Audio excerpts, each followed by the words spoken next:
నూజివీడు పట్టణ ప్రజలకి నమస్కారం.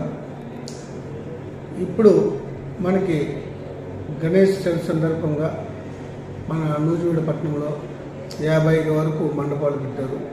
చిన్న పెద్ద వినాయకుడి విగ్రహాలన్నీ కూడా ఉన్నాయి. మీరు భక్తి శ్రద్ధలతో ఆనందంగా ఈ పూజ నవరాత్రులు అంతా కూడా జరుపుకోవచ్చు. ఎవరు కూడా దయచేసి డీజేలు పెట్టొద్దు. అలాగే అశ్లీల నృత్యాలు కూడా ఎక్కడ కూడా అలౌ చేయకూడదు. ఎవరైనా సరే అశ్లీల నృత్యాలు ఏర్పాటు చేస్తే కమిటీ పెద్దలకి ఆల్రెడీ మేము నోటీసులు ఇచ్చాము. వాళ్ళ మీద క్రిమినల్ కేసులు పెట్టవలసి వస్తుంది.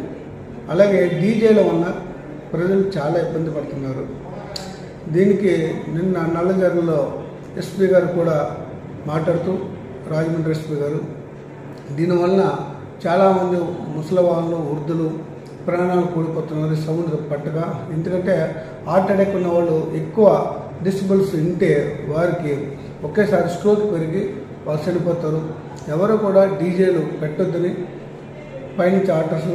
అలాగే భక్తులు ఈ డీజేలకి అశ్లీల నృత్యాలు కొన్ని వాటికి పెట్టే డబ్బుల్ని ఈ వరద బాధితులకి సేవార్థం ఇస్తే అది మంచి పనిని మీరంతా తెలుసుకుని మంచిగా ఆ సత్కార్యానికి ఉపయోగించింది. అంతా కూడా వినాయకుడిని నవరాత్రులు ఇష్టమిత్రుడు సంతోషంగా హ్యాపీగా ప్రతిరోజు నైవేద్యాలు పెట్టుకుంటూ ప్లస్ తీర్థ ప్రసాదాలు ఇచ్చుకుంటూ భక్తులకి ఆనందంగా భోజనాలు పెట్టుకుని అన్నీ చేయండి. కానీ ఈ అనవసరమైన వచ్చిన డీజేని అలాగే కొన్ని నృత్యాల్ని ఏర్పాటు చేయవద్దని ప్రజలందరికీ కూడా పోలీసు వారు విజ్ఞప్తి చేస్తున్నాము.